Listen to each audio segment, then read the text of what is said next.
It's raining again today.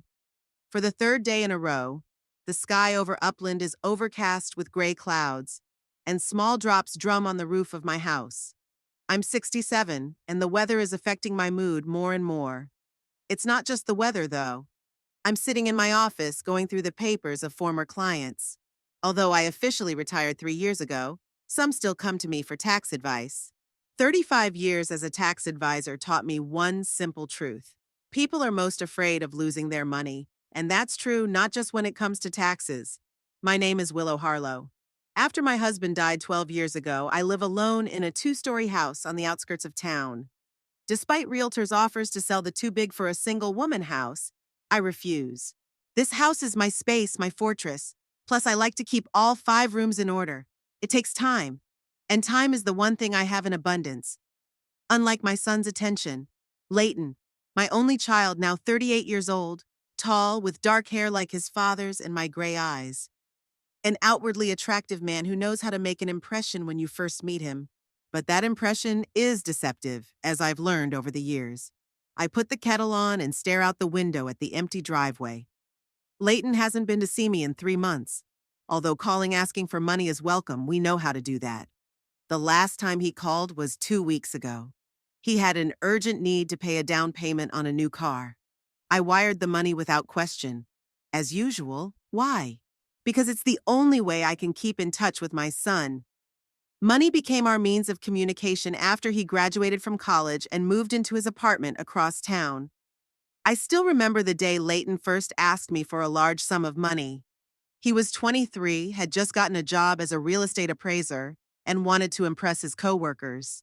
"Mom, I need a decent suit and a watch. In our business, looks solve everything," he said, sitting at this very kitchen table. I agreed, of course. What could be more natural than helping my son launch his career? That was followed by helping with a down payment on a car, then an apartment, then a vacation with some girl whose name I couldn't even remember, and then another, and another, and another. It's become a system. Leighton calls, explains why he needs the money urgently. I transfer it to his account. In exchange, I get a brief thank you and a promise to come back at the weekend, which is rarely fulfilled. The kettle boils, distracting me from my unhappy thoughts. I pour boiling water into a cup and drop in a tea bag.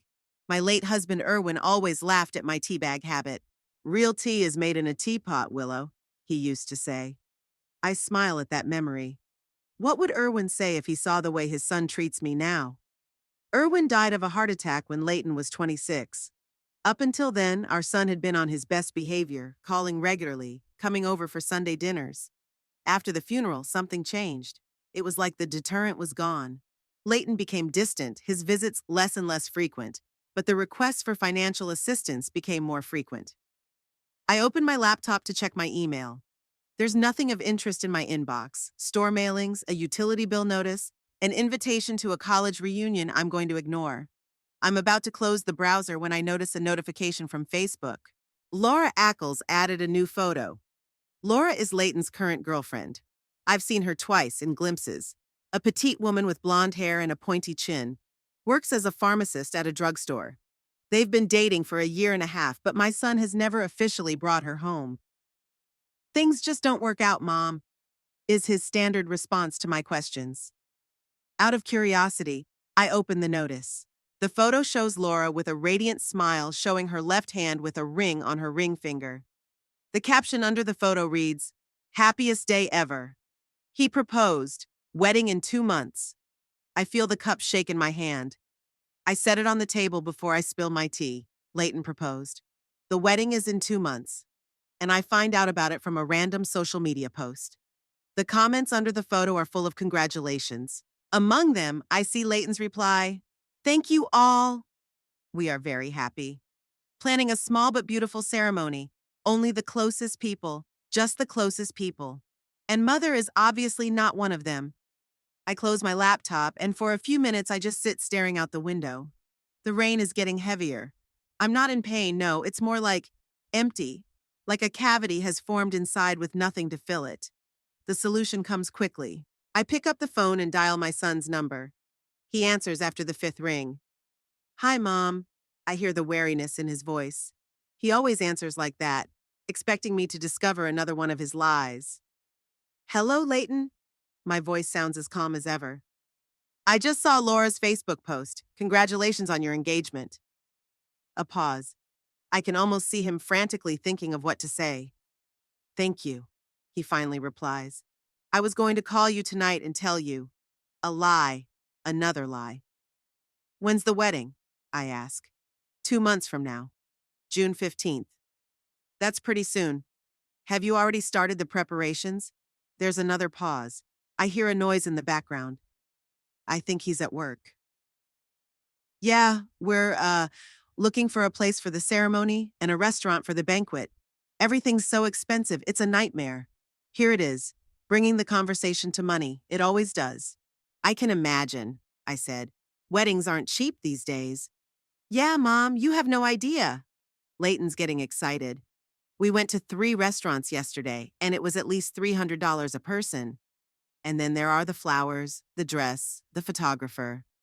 I listen silently as he lists the expenses. The numbers grow with each sentence. Finally, he pauses. How much do you need? I ask him bluntly.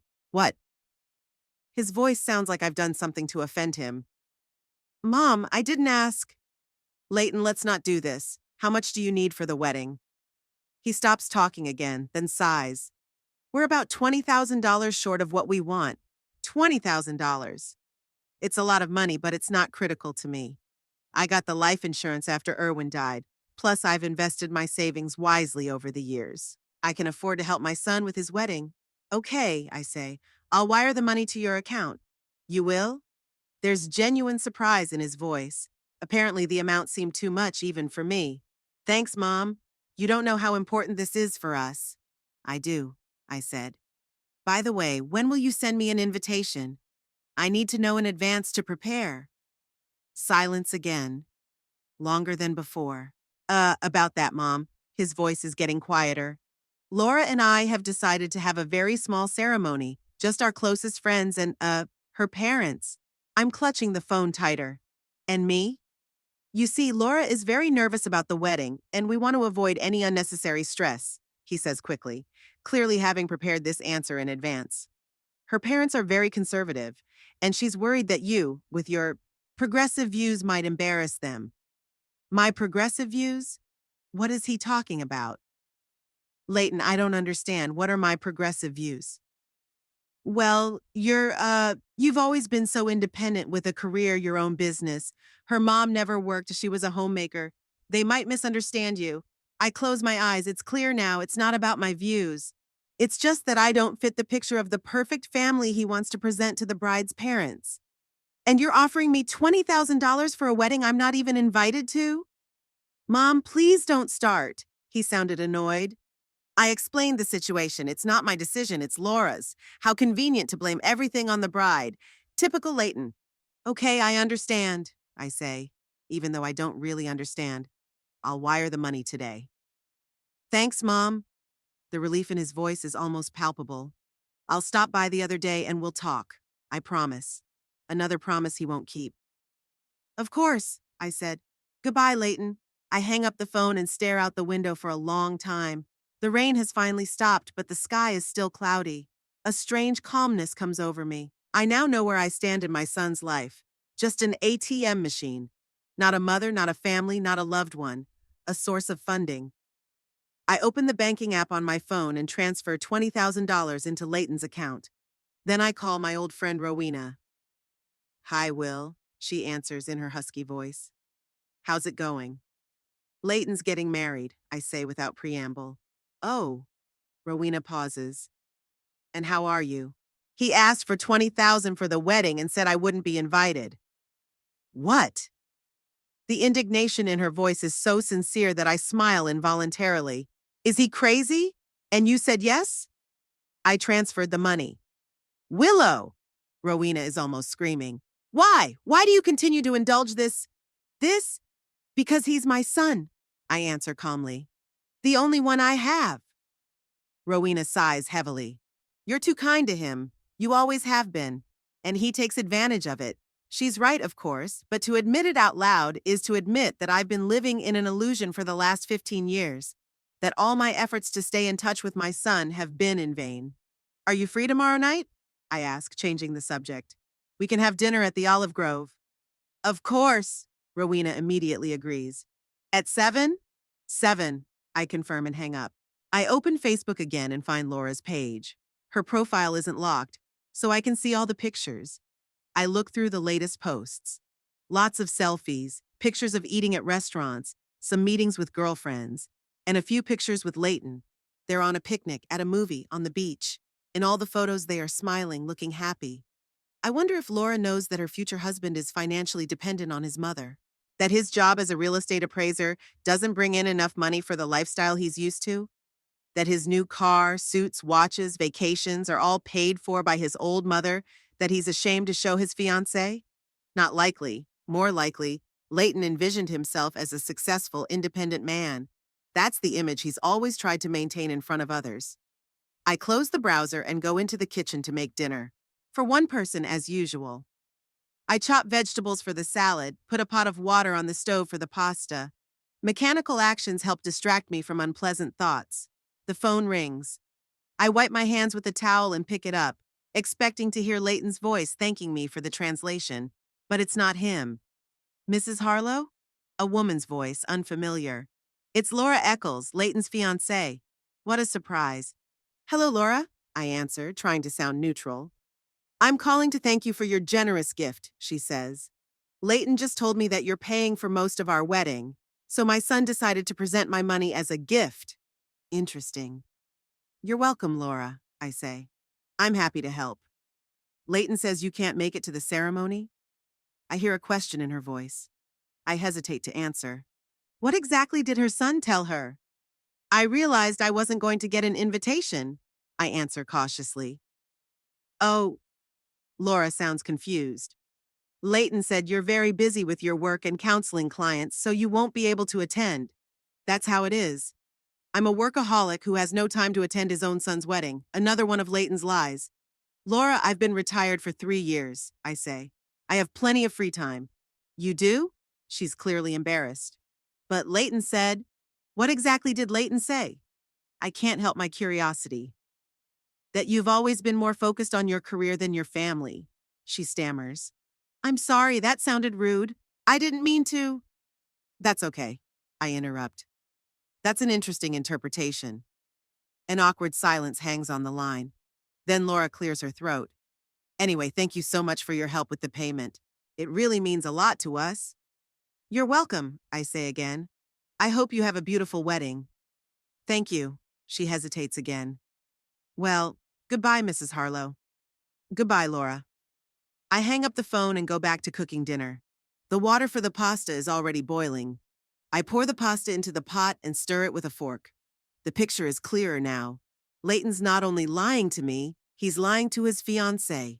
He's portraying me as a busy, career-focused mom who doesn't care about her family, and at the same time, he's taking money from me for the wedding. The next day, the weather finally improved. The sun broke through the clouds and the birds sang in the yard. I woke up early, as usual. Old habits wouldn't let go. 35 years of getting up at 6 in the morning for work had left an indelible mark. Retirement hasn't changed that. After a light breakfast, I cleaned myself up and went about my daily routine. Routines help structure time when there is too much of it. At 11:30, the phone rang. Hi, Mom. Leighton's voice sounded unusually cheerful. How are you? Hello? I answered. I'm fine, thanks. Did you get my message thanking you for the transfer? No, I checked my phone. Nothing came. Strange. He didn't even try to sound sincere. Well, anyway, thank you so much. You've been a great help to Laura and me. You're welcome, I said quietly. By the way, Laura called me yesterday. A pause. I could almost hear Leighton tense up. Did she? His voice became wary. And what did you two talk about? She was thanking me for the wedding gift. I emphasized the word gift. And regretted that I wouldn't be able to attend because of my busy work schedule. Another pause, a longer one. Oh, yes, he said at last. I explained to her that you were very busy with your clients. Interesting, considering I'm retired. Well, you're still counseling some people, he tried to joke. Listen, I thought I'd stop by your place today. I need to go over some more wedding details. Translation: he needs more money. Okay, I agreed. What time should I expect you? 2 hours. I'm at work right now, but I'll be off early. I'll be waiting. I hung up the phone and looked out the window. The sun was shining on my well-tended garden, which I'd been working on for the past 5 years. What I'm really doing in retirement is gardening. Unlike people, plants respond with care to care. Exactly 2 hours and 15 minutes later, Leighton's silver Audi showed up in the driveway, the car I had given him the money for the down payment on 3 years ago. My son is always late, but never more than 20 minutes late. It's a trait of his that I've long ago accepted. He entered without knocking, using his key. Tall, well-dressed, with a fashionable 3-day stubble and carefully styled hair. He looks like a successful, confident man. Only I know how much it costs to maintain that image. Hi, Mom. He kissed me on the cheek. He smelled like expensive perfume. You look good. The standard compliment he said every time I met him, no matter how I actually looked. Thank you, I smiled. Would you like some coffee? I'd love some. We walked to the kitchen. Leighton sat at the table while I made coffee. He looked around the room with the slight disdain that always slipped into his gaze when he visited my house. Like everything here was too old-fashioned, not stylish enough for him. How was work? I asked, setting my cup down in front of him. It was okay, he shrugged. Nothing special, same houses, same clients. But I'm thinking about a promotion. Talked to the boss last week. I nodded, pretending to believe him. Leighton had been thinking about a promotion regularly for the last 10 years, but somehow it never came. How's Laura? Getting ready to get married? Oh, yeah, he perked up. It's all she talks about. The dress, the flowers, the photographer, the restaurant. There's so much to organize. I can imagine, I sat down across from him. Weddings are a whole industry now. Exactly. Leighton sipped his coffee. And it's all so expensive. Everyone's trying to charge you triple the price as soon as they hear the word wedding. I waited silently for him to get to the point. Didn't take long. By the way, that's what I wanted to talk about. He set the cup on the table. Laura and I worked out a more detailed budget for the wedding, and it turned out that $20,000 might not be enough. Oh, I tried to keep my voice neutral. Yeah, Leighton pulled a folded piece of paper out of his pocket and unfolded it on the table. Here, look. The rent for the ceremony is $3,000. Restaurant for 50 guests, $15,000. Photographer and videographer, $4,000. Laura's dress, $3,000. Flowers and decorations, another $2,000. My suit, rings, musicians. He continued to list the expenses and I looked at the numbers. The sum really turned out to be much more than $20,000. How much are you short?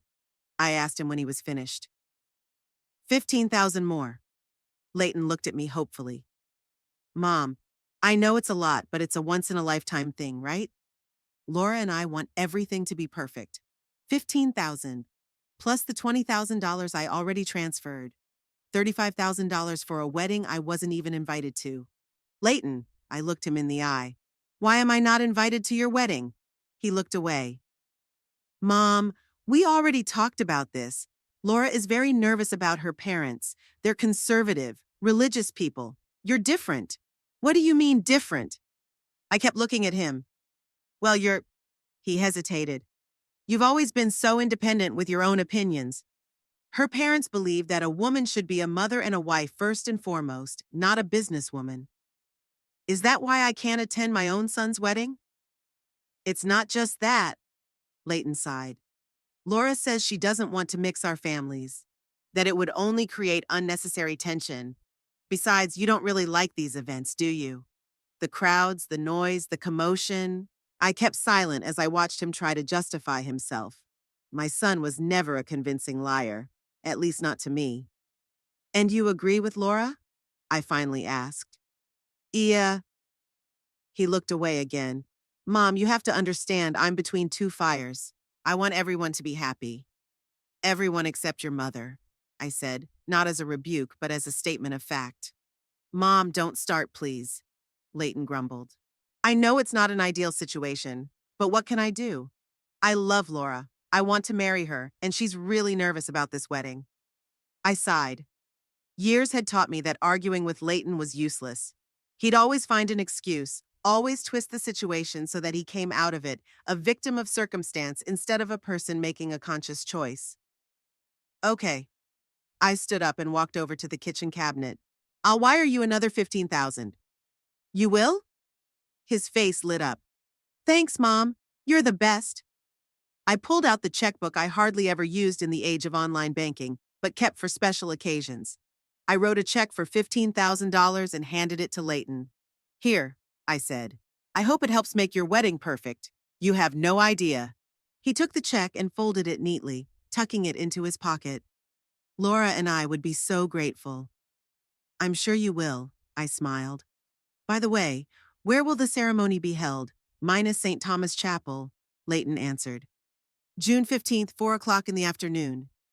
He said it automatically without thinking that he was giving me information that would allow me to show up at the wedding uninvited.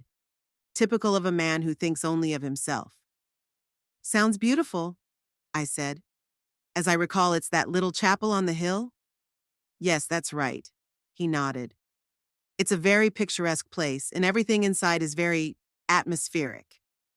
I'm glad you found the right place, I said sincerely. The chapel was really beautiful. Leighton finished his coffee and stood up. I gotta go, Mom. I have to stop by the florist and talk about the decorations. Sure, I got up too. I'm glad you stopped by. Me too. He kissed my cheek again. Thanks again for your help. I really appreciate it. You're welcome, I replied. You're my only son. I want you to be happy. It was the truth. Despite everything, I did want him to be happy. The other question was whether he deserved that happiness. Leighton left, and the house fell silent again. I looked at my watch, almost time to go out to meet Rowena. I grabbed my bag and car keys and left the house.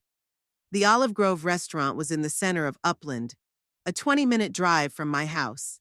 It was a small, cozy place with Mediterranean cuisine and dim lighting. Rowena and I had met here often over the years. Rowena was already seated at our usual table in the corner when I arrived. We'd been friends since college, almost 45 years. She was one of the few constants in my life.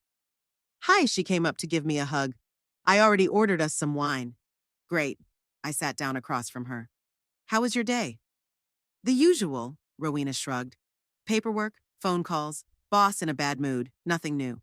But that's not what I want to talk about. Tell me what's going on with Leighton and his wedding. I sighed and recounted our conversation with my son today, not leaving out any details. Rowena listened without interrupting, only shaking her head at particularly outrageous moments. And you gave him another 15,000? She asked when I was done. After he bluntly said he didn't want you at his wedding? Yes. I sipped my wine. It sounds stupid when you say it like that. Not stupid, but... Rowena was silent, searching for words. Willow, don't you see what's happening? He's using you. He always has. I know, I answered quietly. You know? She raised her eyebrows in surprise. Then why do you keep giving him money? That's a good question. I've asked it to myself many times. Because it's the only way I can stay a part of his life, I said finally. If I stopped giving him money, he'd just disappear. He'll stop calling, he'll stop coming. I'll lose him completely. Rowena looked at me sadly. Darling, you've already lost him. What's left isn't a real relationship. It's a transaction. The words were painful, but true. I know I said it again. But it's hard to let go of an only child, you know? Even if he's, like that. I understand, Rowena put her hand over mine. But sooner or later, you have to do it. For your own sake. We were silent when the waiter came to take our order. After he left, Rowena spoke again. What are you going to do? About the wedding? I don't know, I answered honestly. Part of me wants to just let the situation go. The other part. Want to teach him a lesson? Rowena grinned. I'd definitely go for the second option if I were you. You've always been more decisive, I smiled. Remember when you told Professor Jenkins what you thought of his sexist remarks in college? Oh, yeah, Rowena laughed. He was shocked. No one had ever dared to contradict him before. You see, and I've always been careful. But that doesn't mean you're weak, Willow. Rowena looked me in the eye. You're one of the strongest women I know. You've built a successful career at a time when it wasn't easy for women. You raised your son alone after Erwin died. You've handled it all. And yet I can't handle my own son, I said bitterly. Because he knows your weak spot, Rowena sighed. He knows you'd do anything not to lose him. The waiter brought our entrees, and we ate in silence for a while. I pondered my friend's words. She was right, of course. Leighton had learned how to manipulate me as a teenager, and over the years, he'd only gotten better at it. You know what? I finally said it. I think I should go to that wedding. Rowena looked at me in surprise. Uninvited? Really? Yes, I nodded. I want to see Leighton's reaction, and to meet Laura's parents that he's so worried about. It might be awkward, Rowena said cautiously. Absolutely, I agreed. But I'm tired of being invisible. I paid $35,000 for this wedding. I have a right to be there. What if they kick you out? Rowena looked worried. Then I'll leave, I replied simply. But at least I'll try. Rowena stared at me for a few seconds, then nodded slowly. Good. If that's what you decide, I'll support you. Do you want me to come with you? No, I shook my head. It's something I have to do on my own. Whatever you say, Rowena raised her glass. Here's to brave decisions. To brave decisions, I smiled, clinking my glass with hers. We spent the rest of the dinner talking about more pleasant things. Books we'd recently read, plans for the summer, Rowena's new hobby, ceramics. She always had a way of distracting me from my gloomy thoughts. As we said our goodbyes at the entrance to the restaurant, Rowena hugged me tightly. Whatever you decide about the wedding, she said, remember that you deserve respect, especially from your own son. Thank you, I hugged her back. I don't know what I would have done without you.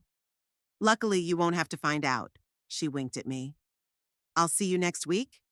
I will, I nodded. On the way home, I thought about our conversation. Rowena always knew how to tell the truth, even if it was unpleasant. And today she was absolutely right. My relationship with Leighton had long ago turned into a transaction. I gave money. He pretended we were family. But what if I stopped that transaction? What if I showed him that I was no longer willing to accept those terms? I parked in front of the house and sat in the car for a while, contemplating a plan of action. The decision to go to the wedding uninvited had been impulsive, but the more I thought about it, the more it seemed right. I wanted to see my son's reaction. I wanted to meet Laura's parents and see if they were really as conservative as he described. I wanted to finally stop being a ghost in my own child's life. But what if Leighton did kick me out? What if he publicly disowned me in front of all the guests? The thought was painful, but I forced myself to consider that option as well. How would I feel? Humiliation, of course, pain, anger, perhaps. But wouldn't it be better to know the truth than to continue living in illusions? I got out of the car and headed toward the house. It was getting dark, and in the light of the street lamps, my garden looked mysterious and a little unsettling, and so did my future. Upon entering the house, the first thing I did was check my phone. One new message from Leighton. Thanks again for all your help, Mom. You're the best. I'll check in soon. I grinned. Soon, in Leighton's language, meant when I need something else. But maybe this time our next meeting would be different from the previous ones. Maybe this time I'd finally say everything I'd accumulated over the years. I looked at the calendar on the wall. June 15th was less than a month away. Time to prepare not only for my son's wedding, but also for the possible final breakup of our relationship. Strangely, the thought didn't cause the pain I expected. Instead, I felt something akin to relief? Like a heavy weight I'd been carrying for years was about to fall from my shoulders. I decided to go to bed early. Tomorrow was a big day. I had to buy an outfit for the wedding I wasn't invited to. Something elegant, but not too flashy. Something that would say, I'm not here to attract attention, but I have a right to be here. As I fell asleep, I thought about what I'd say to Leighton when I saw him in the chapel, or what I would say to Laura and her parents. But deep down, I knew that what mattered most was that I would finally tell myself to stop being invisible in my own son's life. June 15th was surprisingly sunny and warm. I woke up early before 6 o'clock, even though the ceremony wasn't until 4 in the afternoon. A strange feeling swept over me, a mixture of determination, anxiety, and an almost childlike excitement. Today was going to be different, one way or another. I spent a long time choosing what to wear to my son's wedding. In the end, I decided on a dark blue dress flats with a jacket of the same color. Elegant, restrained, without excessive flashiness. I added a string of pearls, which Irwin had given me for my 20th wedding anniversary, and low-heeled shoes. Nothing flashy or inappropriate. I didn't want to give Leighton any more reason to be unhappy. The morning and afternoon dragged painfully slow. I tried to occupy myself with the usual chores, watering the flowers in the garden, reading the newspaper, preparing a light lunch. But my thoughts kept returning to the upcoming confrontation. What would I say? How would Leighton react? And Laura and her parents? I rehearsed possible scenarios, choosing words, imagining reactions. It helped with the nervousness. At 2 o'clock in the afternoon, I started getting ready. I showered, styled my hair, did a little makeup. At 3 o'clock, I was fully prepared and stood in front of the mirror in the hallway, assessing my reflection. The woman looking at me from the mirror looked calm and collected. There was tension in her eyes. "You can do this," I said to my reflection. "You deserve respect." St. Thomas Chapel was on a small hill on the east side of town, about 20 minutes from my house. I decided to arrive early to assess the surroundings and left at 3 hours and 10 minutes. As I drove up to the chapel, I saw that the area around it was already decorated with white ribbons and flowers. A few cars were parked in the parking lot, apparently the organizers and early guests. I parked a little to the side and sat in the car for a while, gathering my thoughts. It was a small stone chapel, built back in the 19th century. I'd always considered it one of the most beautiful buildings in Upland. It was cool inside, even on the hottest days, and the stained glass windows created a magical play of light. A good choice for a wedding ceremony, no matter what Leighton said about Laura's conservative parents. At 3 hours and 40 minutes, I decided it was time. I grabbed my purse, checked that I had my keys and phone, and got out of the car. For a moment, I had the urge to turn around and go home, to forget this stupid idea, to avoid the inevitable humiliation. But I forced myself to go forward. No more hiding. At the entrance to the chapel stood a young man in a suit, apparently an assistant organizer. He smiled welcomingly at me. "Good afternoon. Are you a guest of the bride or groom? Here it is, the moment of truth." "I am the groom's mother," I replied calmly. The young man frowned slightly and looked at the clipboard he was holding. "Harlo," he muttered. "Strange, I don't see you on the list." "There must be some mistake." I smiled at him. "You don't think a son wouldn't invite his own mother to a wedding, do you?" He smiled back uncertainly. "Of course not. Come in, please. The seats for the groom's family are on the right side of the chapel." I nodded my thanks and went inside. The chapel was already beginning to fill with guests. I noticed several elderly couples, apparently Laura's relatives, judging by their conservative outfits. Young men in fancy suits and dresses, probably friends of Leighton and Laura. Everyone was talking softly, creating a pleasant background noise. I chose a seat at the end of the row so I could leave quickly if things got too uncomfortable. So far, no one had paid much attention to me, though a couple people nodded politely as they passed by. At 3 hours and 55 minutes, the chapel was nearly full. I looked around, trying to find Leighton or Laura, but they weren't in sight yet. The bride was probably getting ready in a separate room somewhere, and Leighton was supposed to enter from the other entrance closer to the beginning of the ceremony. Indeed, at exactly 4 o'clock, the side door opened and Leighton walked in, accompanied by a friend who was apparently his best man. My son looked impeccable in a dark suit with a white rose in his buttonhole. They stood at the altar, Leighton glancing around nervously. Our gazes met. I saw his face change, surprise, then shock, then outright horror. He whispered something to his best man and quickly made his way toward me, maneuvering between the rows. "Mom," his voice was quiet, but there was steel in it. "What are you doing here?" "I came to your wedding," I replied calmly. "I clearly said you weren't invited," Leighton spoke through his teeth, trying to keep a smile for those around him. "Go away, please.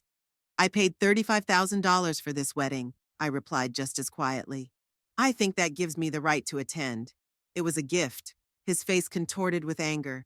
Gifts don't give you the right to dictate terms. Then call it an investment, I continued calmly. I want to see what I've invested my money in. Leighton looked around. Some of the guests were already starting to pay attention to our conversation. Mom, please! His voice became pleading. Laura will be hysterical if she sees you here. Her parents have already asked who you are. So introduce me to them, I suggested. Introduce me to your future in-laws. No! He almost shouted it, then lowered his voice. Mom, I'm asking you to leave. Don't ruin my day. Your day? I looked him in the eye. What about my day? The day I found out my son was so ashamed of me that he didn't want to see me at his own wedding? I'm not ashamed. He looked away. It's just that it'll be, easier for everyone. For everyone or for you? Leighton didn't answer. Instead, he took a step back and straightened, his face frozen. Mom, you weren't invited. Go away, he said loud and clear. Several heads turned in our direction. I felt the color flood my face. Not from shame, not from anger and pain. My own son had publicly disowned me. Okay, I stood up. I'll leave. Without another word, I headed for the exit. I could feel the stares, hear the whispers, but I didn't turn around. Keeping my dignity, I walked out of the chapel into the bright June sun. Only when I was in the car did I let myself exhale. My hands trembled slightly as I pulled out my keys. Strangely, I didn't feel the urge to cry. Just a huge, all-consuming emptiness inside.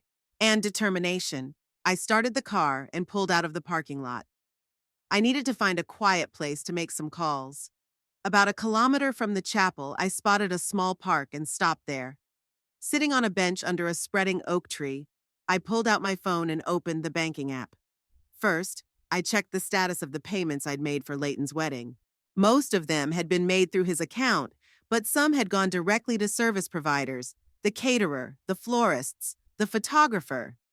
These payments could still be canceled because they were set up as prepayments with final payment after the event. Without thinking any further, I dialed the bank's number. After a few beeps, a polite female voice answered. Hello, First National Bank. How can I help you? Hello? My name is Willow Harlo, I said. I would like to cancel a few payments that haven't been finalized yet. Of course, Mrs. Harlo. I'll need to verify your identity. Can you give me the last 4 digits of your social security number and your date of birth?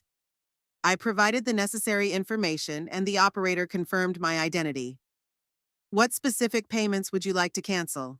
I began listing Grand Plaza Restaurant, Bloom Florist, Moment Photo Studio, and Event Pro, an equipment rental company. The operator patiently recorded everything. Okay, Mrs. Harlo, I see these payments in your history. They're set up as prepayments with the option to cancel before services are rendered. May I ask the reason for the cancellation? Personal circumstances, I answered briefly. I see. In that case, we can initiate the cancellation right away. The funds will be returned to your account within 3 to 5 business days. There is a possibility that the service providers may deduct a cancellation fee as per their terms and conditions. That's not a problem, I said. Please cancel all payments listed. Okay, I'll proceed to cancel. It will take a few minutes. While the operator worked, I looked at the green foliage overhead. A strange calmness swept over me. I was doing what I should have done long ago, setting boundaries. Mrs. Harlo, I have canceled all the payments indicated, the operator informed me after a few minutes. You will be sent a confirmation email. Is there anything else I can do for you? No, thank you, I replied. You've been very helpful. After speaking with the bank, I called the Grand Plaza restaurant directly to make sure they had received the cancellation notice. The manager confirmed that the reservation for tonight would be canceled unless an alternative payment was received. I then called the florist and photo studio with the same question. All of them confirmed the services would be canceled if no new payment was received. After finishing the calls, I took a deep breath. The deed was done. Now I had to wait for a response. I didn't have to wait long. About an hour later, when I had already returned home and changed into home clothes, my phone rang. Laura's name popped up on the screen. I answered after the 3rd ringtone. Hello? Mrs. Harlo! Laura's voice sounded panicked. What's going on? We just got a call from the restaurant saying our reservation was canceled for non-payment. And so did the photographer. What happened to the money? She spoke quickly, gasping with excitement. In the background, I could hear other people's voices, someone crying. I canceled the payments, I replied calmly. What? Her voice trailed off. Why? Leighton said you gave us that money as a gift. It wasn't a gift, Laura, I said. It was an investment in the family relationship. But today, Leighton made it clear that I am not part of his family. He publicly disowned me. But the ceremony's already started. There was desperation in her voice. The guests are waiting. We have to be at the restaurant in an hour. What do we do now? You could pay for it yourself, I suggested. Or cancel the banquet. We don't have that kind of money, Laura exclaimed. We can't just find $30,000 for an hour. I understand, I paused. No wedding without me. There was silence. I could almost see Laura trying to comprehend the situation. Are you blackmailing us? She finally asked in a shocked voice. No, Laura, I said softly but firmly. I'm just showing you reality. You and Leighton wanted to have the wedding without me, but with my money. That's not how it works. But Leighton said you didn't want to come. She suddenly blurted out. That you were too busy and not interested in our lives. That's it. Another one of my son's lies. He lied, I said simply. I never said I didn't want to come to his wedding. On the contrary, I asked for an invitation, and today I came to support him on his big day, and he asked me to leave. Silence again. Then I heard muffled voices. Apparently, Laura was discussing the situation with someone nearby. Mrs. Harlo, her voice was more subdued now. Is there anything we can do to solve this problem? Please. All our friends and family are here. This is so humiliating. I know what it's like to be humiliated, Laura, I replied. I experienced it today when my son publicly rejected me. Yeah, I didn't know. She seemed genuinely shocked. Leighton never told me you two were in such a relationship. I'm sure he didn't, I sighed. He prefers to sugarcoat reality. There was a murmur of voices in the background again. It sounded like someone was trying to take Laura's cell phone. Mrs. Harlo, she finally spoke again, her voice sounding pleading. What do we need to do to get your money back? Please tell me, I wondered. What did I really want? Not to humiliate my son and his fiancée exactly. Not to ruin their day out of revenge. I just wanted respect. Recognition. Something I hadn't been given in years. I want Leighton to apologize in person, I finally said. Not over the phone. I want him to come to my house and talk to me face to face. Then I'll reinstate the payments. He can't leave the wedding now? Laura sounded indignant. Of course he can, I argued calmly. Especially if he wants the wedding to go on. But it will take at least an hour for him to get to you and back. What should we tell the guests? The truth, I suggested. Or any lie you prefer. The choice is yours. Laura was dumbfounded. I could almost hear the gears turning in her head as she tried to find a way out. Yeah, I'll tell him, she finally said. But it's a lesson, Laura. I finished softly for her. A lesson Leighton should have learned a long time ago. Actions have consequences. Okay, she seemed to give up. I'll tell him. I'll be waiting, I replied and ended the call. Placing the phone on the table, I sank into the chair and closed my eyes. The adrenaline that had sustained me for the past few hours began to subside, leaving me tired and strangely empty. I felt neither triumph nor satisfaction from my actions. Only sadness that it had come to this at all, that I had to resort to such measures just to get my own son to talk to me. But I didn't regret my decision. For the first time in years, I wasn't acting out of fear of losing Leighton, but out of respect for myself. And that, oddly enough, gave me a sense of freedom. Now I just had to wait to see if he came. If he did, maybe we still had a chance at a relationship. If not, well, at least I'd know where I stood in his life. Either way, today changed everything. Exactly 42 minutes after my conversation with Laura, I heard the sound of a car pulling up. I looked out the window and saw Leighton's silver Audi parked in front of my house. My son got out of the car, slamming the door loudly. Even from this distance, I could tell he was furious. Still in his wedding suit but without his jacket, His shirt collar undone and his tie bunched up, he headed for the front door. I took a deep breath, preparing myself for the conversation to come, and went to open it. No sooner had I reached the hallway than I heard a loud knock. "Open up!" Leighton shouted from the other side of the door. "I know you're home!" I slowly turned the key and opened the door. Leighton literally burst inside, his face contorted with anger. "Are you crazy?" He didn't say hello, he went on the offensive. "What are you doing?" "Hello, Leighton," I replied calmly. "Come on in. Don't do that." He waved his hand in the air. "Don't act like everything's fine. You ruined my wedding." "All I did was cancel payments for services I'd paid for," I countered, closing the front door. "It's my money, and I have the right to use it as I see fit." "You promised!" He was almost shouting. "You gave your word you'd pay for the wedding." "Provided it was a family affair." I looked him straight in the eye. "But you made it clear that I'm not part of your family."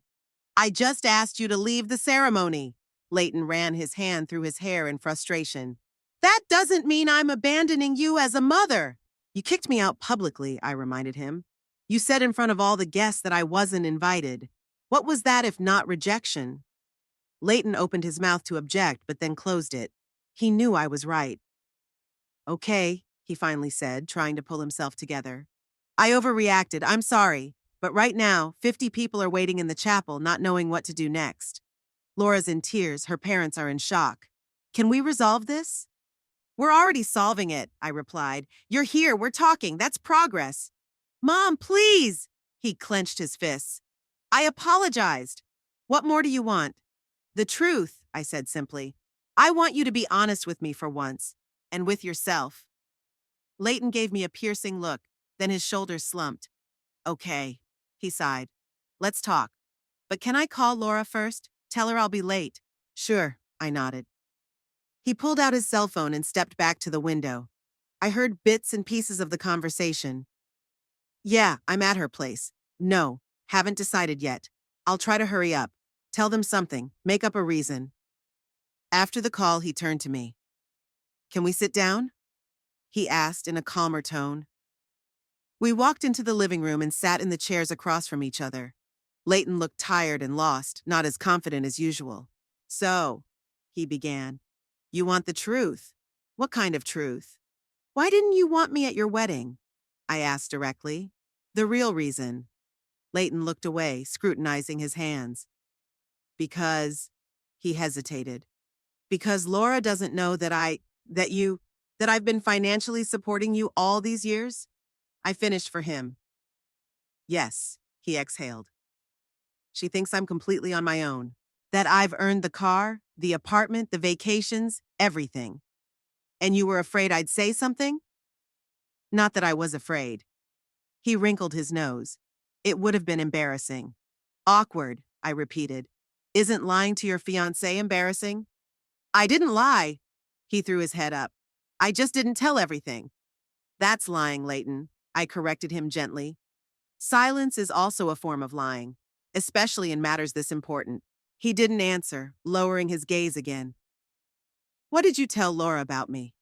I asked after a pause. "That you're a successful tax consultant," he answered reluctantly. "That you've always been career-focused and we've never been particularly close." "And she wasn't surprised that the groom's mother wasn't invited to the wedding?" "I said that you refused to come yourself." His voice became almost a whisper. "That you weren't interested." I shook my head, feeling the bitterness growing inside. "And she believed it?" "Yes," Leighton shrugged. "Why not? A lot of parents today aren't involved in their kids' lives." "And about the money?" I continued. "How did you explain your financial situation?" I told him I was making good money. He was getting quieter. That I'd made a good investment a few years ago. Our conversation was interrupted by the sound of a car pulling up.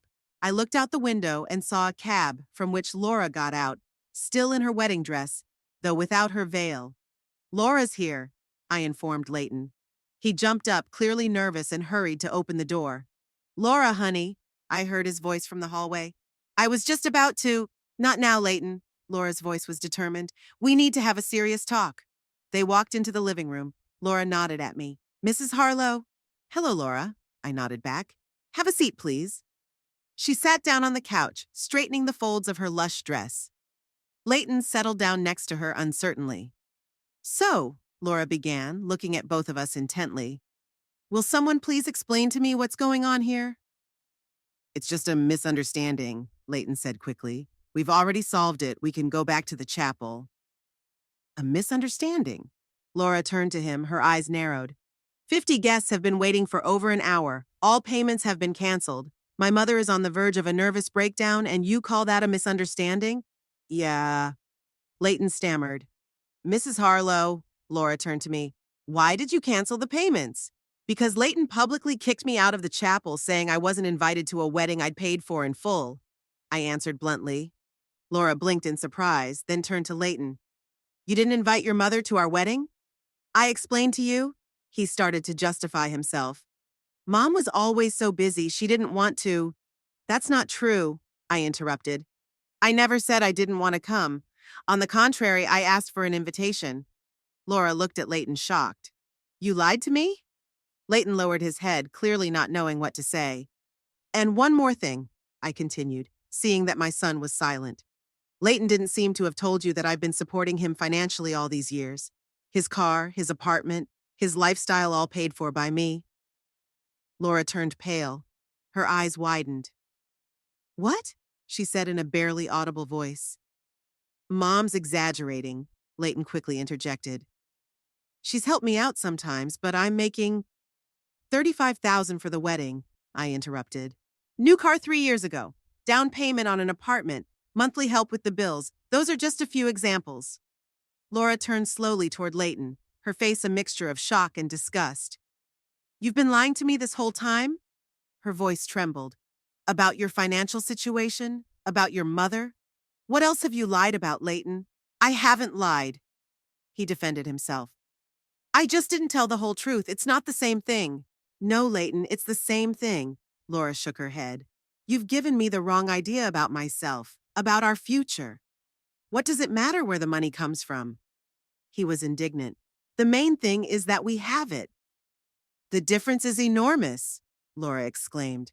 I thought I was marrying an independent, successful man, but it turned out to be… She didn't finish her sentence, but the meaning was clear.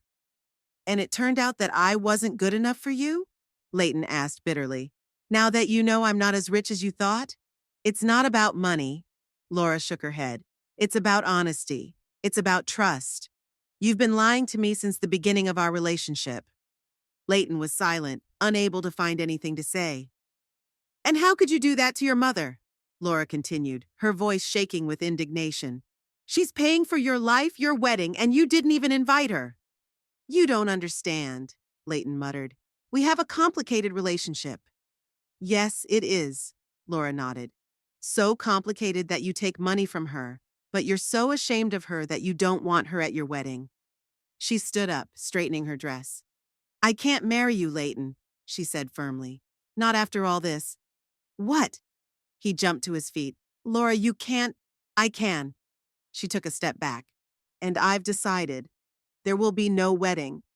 But there will be guests, the restaurant. Leighton looked at her confused. It's all paid for. Tell them the truth, Laura suggested. Or lie like you used to. I don't care. I'm going back to the chapel to tell my parents. Laura, please. Leighton grabbed her arm. Let's talk. We can fix this. No, Leighton. She pulled her hand free. Some things can't be fixed. Trust is one of them. She turned to me. Mrs. Harlow. Her voice softened. I apologize for all of this. I'm sorry Leighton put you in this position. You have nothing to apologize for, Laura. I smiled softly. You didn't know? I do now. She nodded. And I'm grateful for that, even though it hurts. She headed for the door. Leighton followed her, continuing to coax her. Laura, please think about it. We can talk this out. Goodbye, Leighton. She opened the door. I'll send someone to get my things from your apartment. With those words, she walked out. Leighton and I heard her get into a cab and drive away. Leighton slowly closed the door and turned to me. His face was contorted with anger. Satisfied, he hissed. You ruined my wedding, my life. No, Leighton.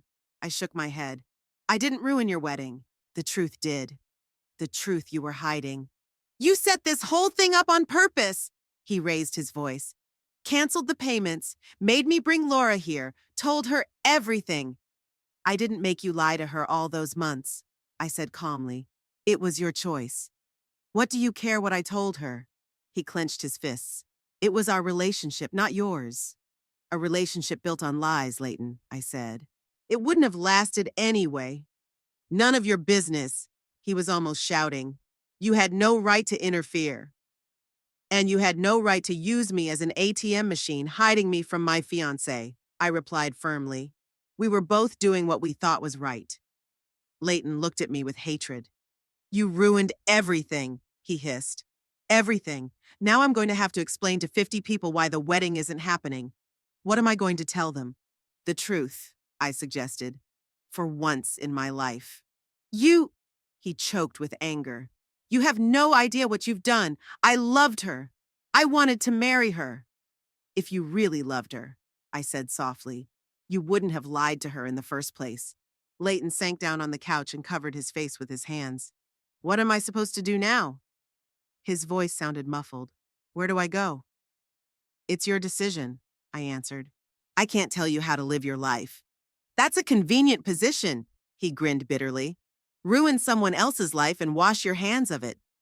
I didn't ruin your life, Leighton, I repeated patiently. I just stopped indulging your lies. There's a difference. He looked up at me, his eyes full of resentment and anger. Don't expect me to ever forgive you for that, he said. I don't, I answered honestly. But I hope that one day you'll understand. Leighton stood up, staggering like a drunk. I'm leaving, he said. I need to inform the guests, something to think of. You can stay here if you want, I suggested. Stay the night, take it easy. No, he shook his head sharply. I'm not staying in this house, not after what you did. I didn't argue. I just nodded and walked him to the door.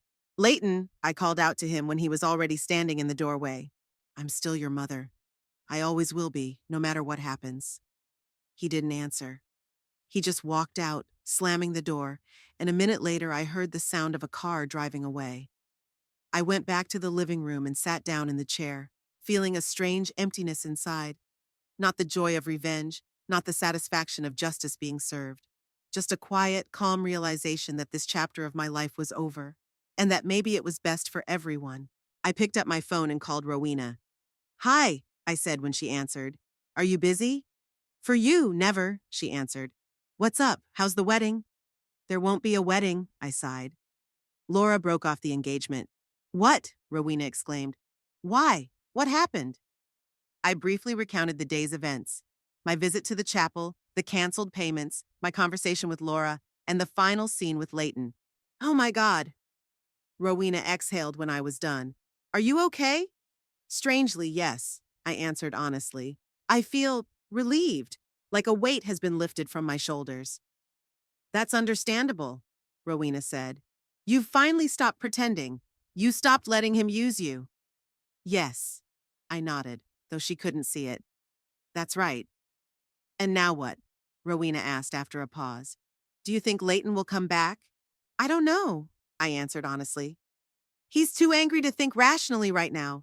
Maybe in time. Don't count on it, Rowena cautioned. It's hard for people like Leighton to admit their mistakes. It's easier to blame everyone else. I know, I sighed. But he's my son, Rowena. The only one. Part of me still hopes. I understand, she said softly. Look, I can come to you. You shouldn't be alone right now. Thanks, but I'm fine, I assured her.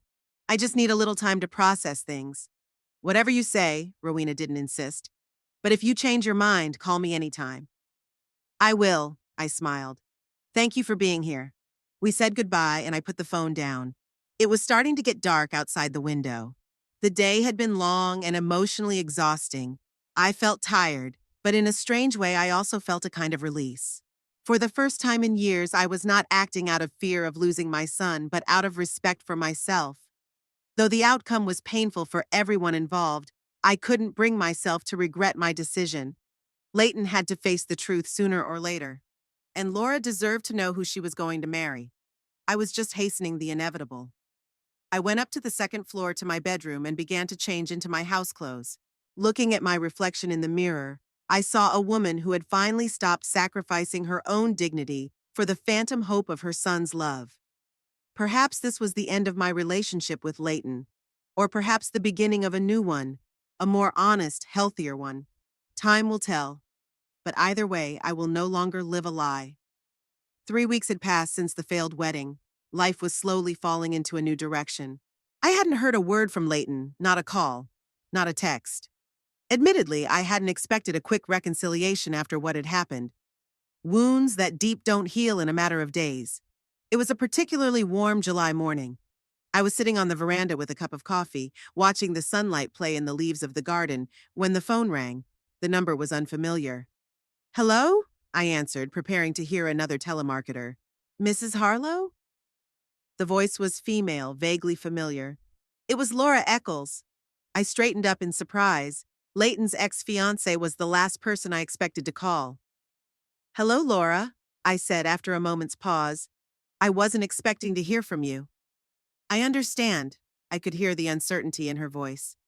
"I hope I'm not distracting you from something important?" "No, not at all," I assured her. "What can I do for you?" "I wanted to thank you," she said, and I could feel the sincerity in her words, "for opening my eyes to the Leighton situation. It was, painful, but necessary." "You're welcome," I replied. "I didn't want to hurt you, but I thought you deserved to know the truth." "And I'm grateful for that." Laura paused. "You probably already know this, but I gave Leighton back the ring and all the gifts. We're no longer in contact." "I understand," I said. "How are you doing now?" "Better than you'd expect," she said, a more confident tone in her voice. "The first week was awful explaining to my relatives, returning the gifts, all that talking. But now I realize I've avoided much worse. A marriage built on lies wouldn't have been happy." "You're right," I agreed softly. "Sometimes the most painful decisions are the right ones." "Exactly," Laura said quietly. "I also wanted to say, I admire your strength, the way you acted. A lot of people would have just kept paying to keep up the appearance of a relationship with their son." Her words touched me. There was an understanding I didn't expect from someone who'd been hurt by my actions. "Thank you, Laura. It wasn't an easy decision, I guess," she said. "Anyway, I won't take up any more of your time. I just wanted to say thank you and wish you well." "And the same to you, Laura," I replied sincerely. "You deserve to be happy." After that conversation, I sat on the veranda for a long time thinking. Laura's call had been unexpected, but it had somehow confirmed that I had done the right thing. At least one person had been helped by my actions to avoid making a mistake. By mid-July, I began to seriously consider a life change. The house seemed too big for one person, too filled with memories, both good and bad. Maybe it was time to move on. A fresh start in a new place. I was just looking at real estate listings in neighboring towns when the doorbell rang. When I opened it, it was Leighton standing in front of me. He looked gaunt, with dark circles under his eyes. He was dressed sloppily, a wrinkled shirt, jeans that had clearly seen better days. Not at all the neat, well-groomed man he tried to appear to be. "Hi, Mom," he said quietly. "Can I come in?" I stepped back silently, letting him into the house. We walked into the living room, and he sank heavily onto the couch. "How are you?" I asked, sitting down across from him. "I've been better." He tried to smile, but it was crooked. Laura was gone. Not at all. She gave me the ring back, took my stuff. Won't even talk to me. "I know," I said. "She called me." "She did?" He looked up at me in surprise. "What did she say?" "That she was grateful to know the truth." I didn't soften. "That she felt she'd avoided an unhappy marriage." Leighton flinched as if struck by a blow, but he didn't say anything. "Why are you here, Leighton?" I asked him bluntly. He took a deep breath, gathering his thoughts. I'm in trouble, Mom," he finally admitted. "Financially. After the wedding was canceled, a lot of payments had to be made anyway, penalties, settlements. I've used up all my savings, and now there's cutbacks at work. I've had my hours cut." I listened, keeping a neutral expression on my face. Part of me had been expecting this visit all along. "And you're here for the money," I finished for him. "Not exactly," he wrinkled his nose. "I came to apologize for the way I acted, for the wedding, for everything. I was wrong. The words sounded right, but I couldn't see any sincerity in his eyes. Only calculation. I knew that look all too well. And after you apologized, you were going to ask for financial help. It wasn't a question. It was a statement. Leighton lowered his head. I'm really struggling right now, he muttered. I could lose my apartment, my car, everything. I understand, I nodded. It's a tough situation. So you'll help? There was hope in his voice. Just a little bit to get back on your feet? I'll pay you back, I promise. As soon as things get better. I looked at my son carefully, 38 years old, financially dependent on his mother his entire adult life, always promising to pay me back, always assuring me this is the last time, and always coming back for more. No, Leighton, I said calmly. I'm not giving you any more money. His face widened in surprise. What? But why? You've always helped. That's why, I explained. I'd always helped. And what did that lead to?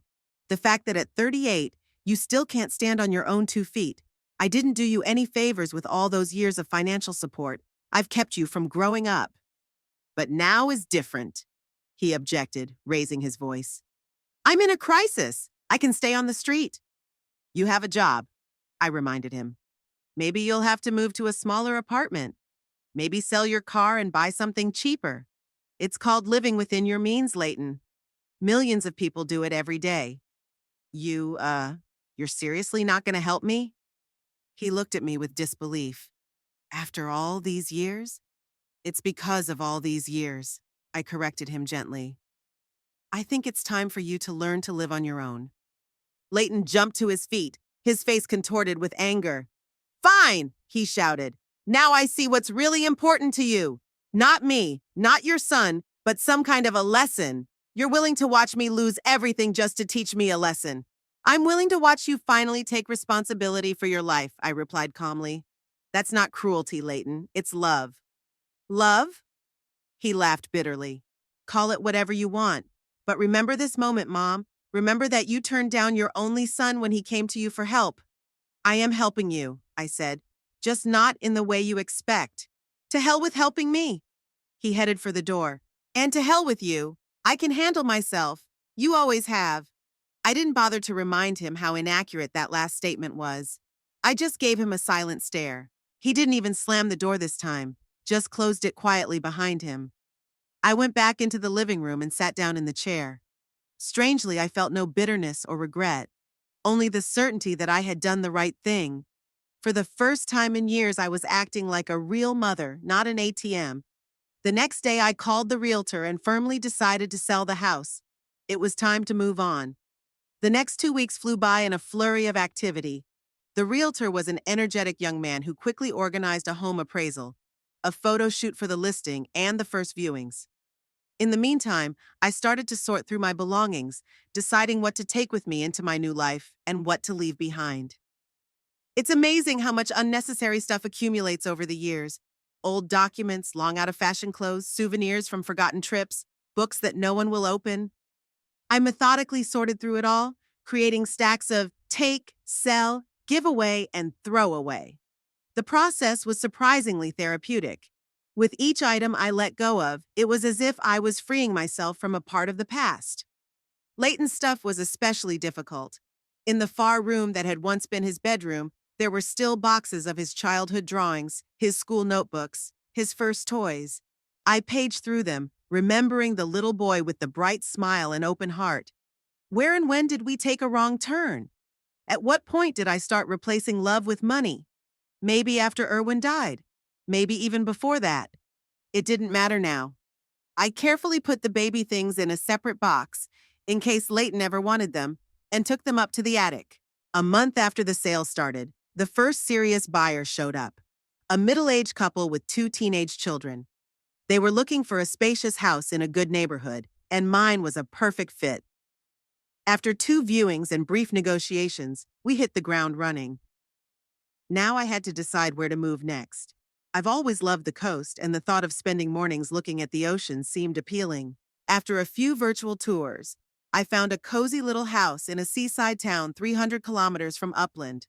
Not too far to visit Rowena, but far enough to make a fresh start. On one of the last days before the move, I took Rowena out to dinner. We sat on the veranda enjoying the warm August evening and a bottle of good wine. "I can't believe you're really leaving," Rowena said, shaking her glass in her hand. "After all these years." "I have a hard time believing it myself sometimes," I admitted. "But the more I think about it, the more it seems right." "What about Leighton?" she asked cautiously. "Did you tell him?" "I left a message." I shrugged. "He didn't call me back." "That's it?" Rowena raised an eyebrow. "After all these years? What else could I do?" I sighed. "He's a grown man, Rowena. I can't force him to maintain a relationship with me if he doesn't want to." "I know," she nodded. "It just seems sad, that kind of ending." "It's not necessarily an ending," I smiled. "Maybe someday when the pain subsides, we can build a new, healthier relationship, without the financial dependency, without manipulation." "I hope so," Rowena said sincerely, "for the sake of both of you." We were silent for a moment, watching the sun slowly sink below the horizon, coloring the sky in shades of pink and gold. "What about you?" I asked. "Will you miss me?" "Madly," Rowena smiled. "But I've already planned a visit to your new home for Thanksgiving. And we'll call each other every week, won't we?" "Of course." I squeezed her hand. "Our friendship will survive any distance." "And now," Rowena raised her glass, "I'd like to propose a toast to a new chapter in Willow Harlo's life, to the courage to start anew, to freedom." "To freedom," I echoed, and we clinked glasses. The day of the move, I woke up at first light. Almost everything was already packed and loaded into the van, which would arrive in 2 hours. All that was left was to gather the last little things and say goodbye to the house that had been my refuge for almost 30 years. I slowly walked around the empty rooms, each holding a different memory. The bedroom where Erwin and I fell asleep and woke up side by side. The nursery where I rocked little Leighton in my arms. The kitchen where we gathered for family dinners. The living room where we celebrated birthdays and Christmas. So much life was lived within these walls. So much joy and sorrow, love and loss. But a house is more than just the walls. It's the people who live in it. And people change, move on. And now it was my time to move on. When I stepped out onto the porch for the last time, holding a small bag of essentials, I felt not sadness, but a strange relief. It was as if the heavy weight I had been carrying all these years had finally fallen from my shoulders. I got into the car and took one last look at the house. Here I had been a wife, a mother, a widow. Here I had tried to buy my son's love with money. Here I finally found the strength to say no and start living for myself. "Goodbye," I whispered, starting the engine. The drive to my new home took about 4 hours. I drove without hurry, enjoying the views and the feeling of freedom. The radio played old songs, reminding me of my youth, when everything seemed possible. Maybe now, at 67, I was beginning to believe it again. My new home was even lovelier than it looked in the pictures. A small but cozy cottage overlooking the ocean, white walls, blue shutters, red tile roof, a small garden that was already waiting for my caring hands, and most importantly, a wide terrace overlooking the sea. I got out of the car and took a deep breath of salty sea air. The sound of the waves, the cries of the seagulls, the light breeze playing with my hair. All this created a feeling of a new beginning. The van with my things wasn't due to arrive for another hour, so I had time to just stand on the beach and savor the moment. I kicked off my shoes and walked barefoot on the warm sand, feeling it seep between my toes, the kind of simple pleasure I hadn't allowed myself in. How long? How long? 10 years? 20? The waves lapped lazily against the shore, leaving foamy trails. The silhouettes of fishing boats could be seen in the distance. Seagulls circled overhead, their cries blending with the sound of the surf into a bizarre melody. I sat on the sand with my arms around my knees and just stared into the distance, at the horizon line where the blue sky met the blue sea. At that moment, I felt a strange, almost forgotten sensation, a calmness. Not the forced calm I'd been displaying all these years, hiding my pain and frustration, but a real, deep inner peace, acceptance of what was and openness to what would be. I didn't know if I would ever see Leighton again, whether our wounds would ever heal enough for us to be a family again. But for the first time in a long time, I didn't feel that question as a weight on my heart. No matter what happened, I would be okay.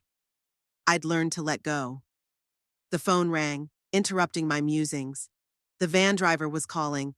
They would be arriving earlier than planned. I rose to my feet, shook the sand off my clothes, and headed for the house. It was time to set up my new nest. It was time to start my new life. A life where I would no longer sacrifice my own dignity for the illusion of a relationship. A life where I would finally be free from the toxic family bonds that had held me captive for far too long.